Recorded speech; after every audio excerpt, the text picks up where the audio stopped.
What's up, guys? It's me, Catherine, your little adventurer slash camper.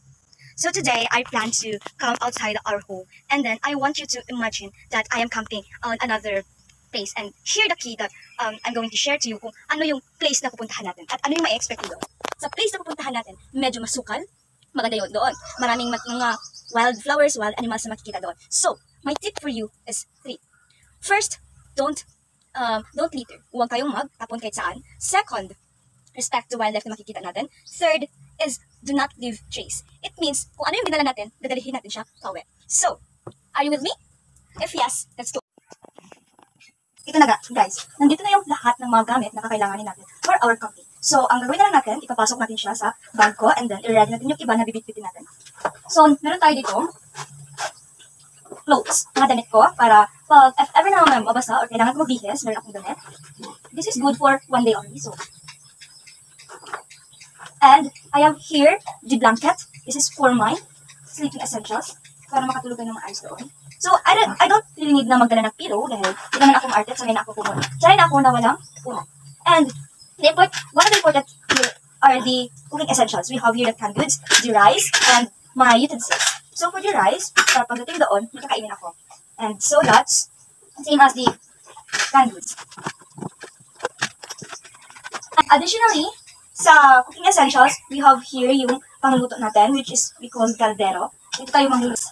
And next is our first aid kit. If ever na masugatan tayo doon, then magagamot natin yun. And if may problema sa tubig, then I have the solution. Meron akong tubig for my drinking and para sa rice.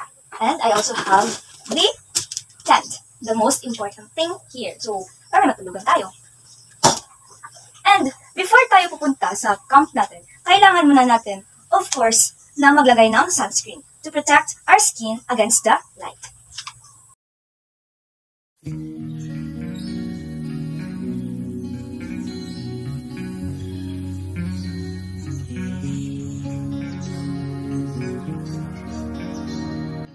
Guys, on the way na tayo kung saan yung camp area na napili natin. And one of my tips to you is kailangan natin maging tahimik at maingat sa paglakad natin. And kailangan natin aware tayo sa mga tinatapakan natin para hindi natin ma-disturb yung mga nandito, yung mga wildlife dito. And first things first, ay kailangan natin maging nice na dito and kailangan natin hindi tayo para we should respect the wildlife. Hayaan natin sila. And kung curious kayo, so tingnan nyo lang, huwag natin hawakan. Baka ma-danger sila or mahaharm natin sila.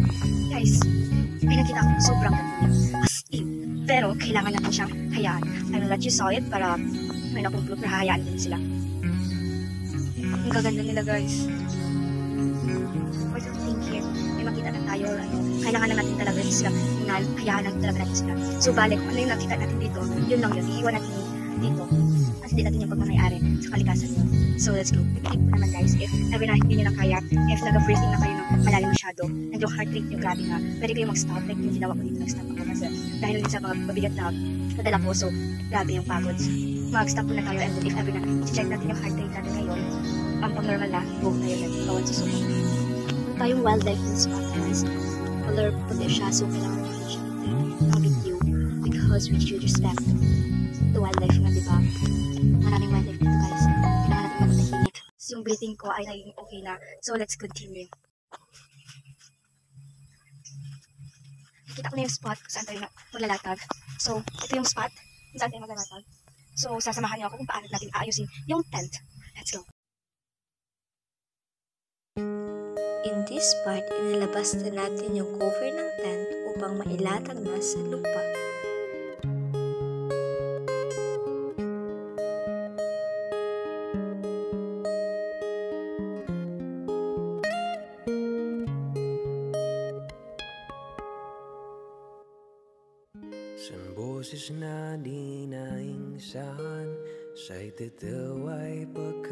Natapos na natin itugtong yung mga sticks at ngayon ready na siyang ipasok sa cover ng tent.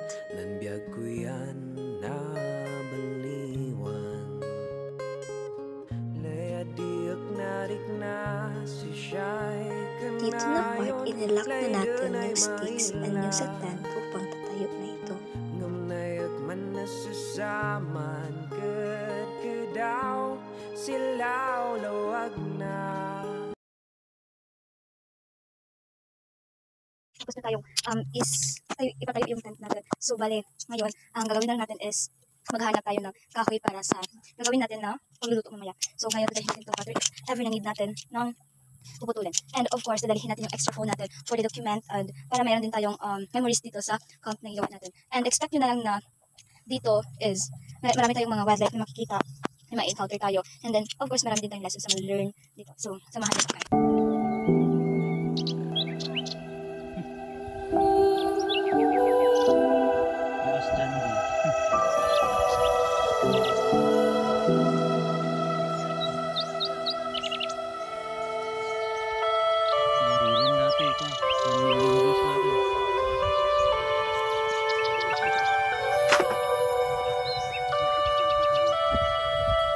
Sa pagpupulot natin ng ating factory, ito ay unexpected na susugatan. At alam natin na sa lahat ng pangyayari o sa lahat ng bagay, meron talaga tayo mga unexpected things na nangyayari. So, bale, susugatan ako konti lang. So, ang gawin natin, meron natin dala na first aid kit na lang yung gagawin natin. So,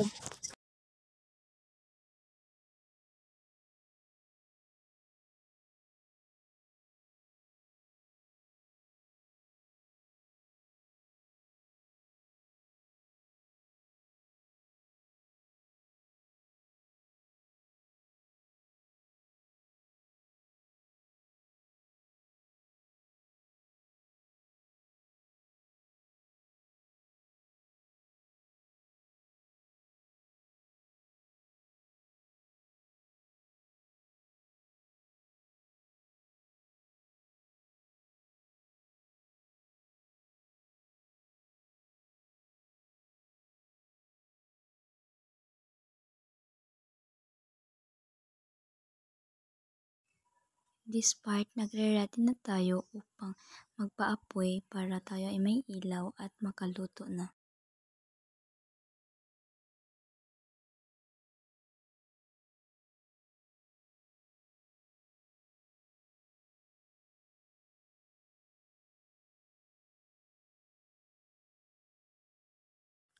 Maglagay tayo ng insect repellent to protect our skin against the insects.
Sunshine. So today, mag-e-empake na tayo dahil uwi na tayo. So, ang last natin na kailangan gawin is leave no trace.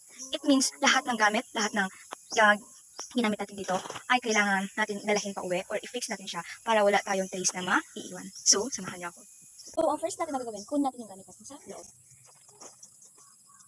Aalisin natin ito. Ito yung nilak natin kahapon. So, ang next na gagawin, aalisin natin yung mga sticks. Like, ganito.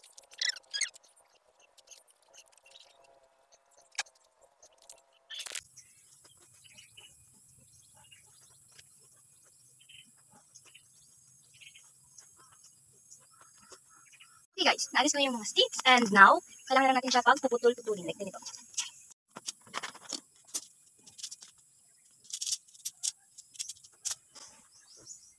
Ang next, ipuputol natin ito.